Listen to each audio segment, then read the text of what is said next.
Donald Trump sent out his letter. It's insane. We have another video on the channel. You can read it, but you can also read the full letter because we only read like 6% of it. It's crazy, full of lies, language beneath the dignity of the office. He talks about capital A, angry capital D lawyer. I don't know, whatever. It's all of his conspiracy theories all condensed into one little Spark Notes, basically. And so, fine, he's going to send it. He can do that. He's the president. But I expect the media to be honest about what it is, what's in it, and what it represents.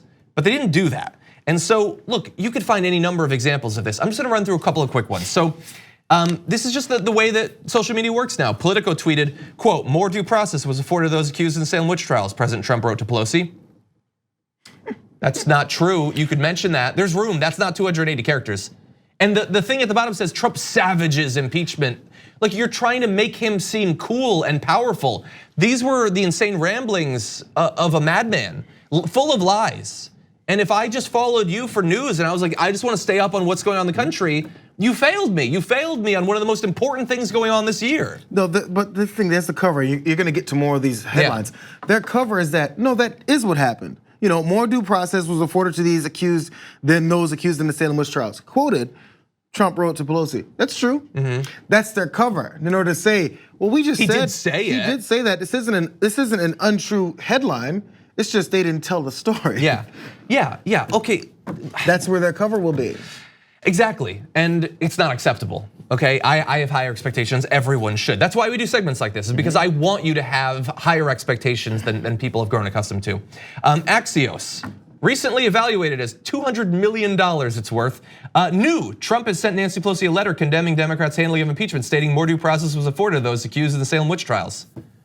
Yeah, technically, I guess, is that the most important thing that was going on? Goes on, let's see, Washington Post. Trump excoriates Pelosi and Democrats in letter to House Speaker, says impeachment is declaring open war on American democracy. It's not, it's constitutional. One could argue it's their duty, their obligation. And all across the country, Republicans are trying to make our democracy, like at best, sort of a technicality that they don't need to abide by and get as many people to not be able to vote as possible. Like, put this in the context of what's actually going on in regards to the future of American democracy. That's the Washington Post. They have like 10,000 reporters, and that's the best they could do. I'm telling you this again. All they did was quote him and they said, hey, we just said what he said. You can take it for what you want. It's now a Mark Zuckerberg version where they say, hey, I'm just gonna put it out there and let you decide whether or not it makes any sense. Number two, after this many years of this president beating down on the media, telling them they're fair, they're unfair, they're false, they're fake, they're messing with me, they're doing this, unprecedented, never happens again. Eventually, the goalposts get shifted enough where they go, we look unfair to people even though we have been fair, so let's go ahead and try and look as fair as possible. Yeah. This is the conclusion of that offensive. Of like decades of attacking the media to be more favorable to the right. And then fairness has become more favorable to someone who's completely lying in your face every day. We're being fair, we're telling you what he said. Yeah, you figure it out. It can't be hard. I mean, everybody's doing the exact same thing we are. There's no actual information going out there. So a second ago I said that that's the best that we can expect out of the Washington Post, but it's not the worst we can expect because they also have this. Headline, Trump appears resilient as he faces the very ugly word of impeachment.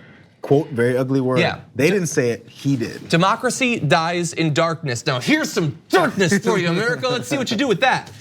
So it's the Washington Post and their goal, the night before impeachment, when he sends this crazy, whiny, conspiracy theory ridden letter is to say, he appears resilient, he's strong, okay?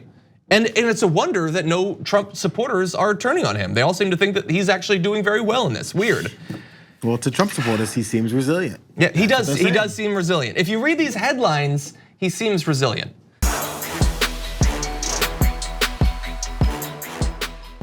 For more political news breakdowns, interviews, stories of activism, and me trying my hardest to care about the occasional big celebrity news story, subscribe to our YouTube channel at youtube.com/thedamagereport.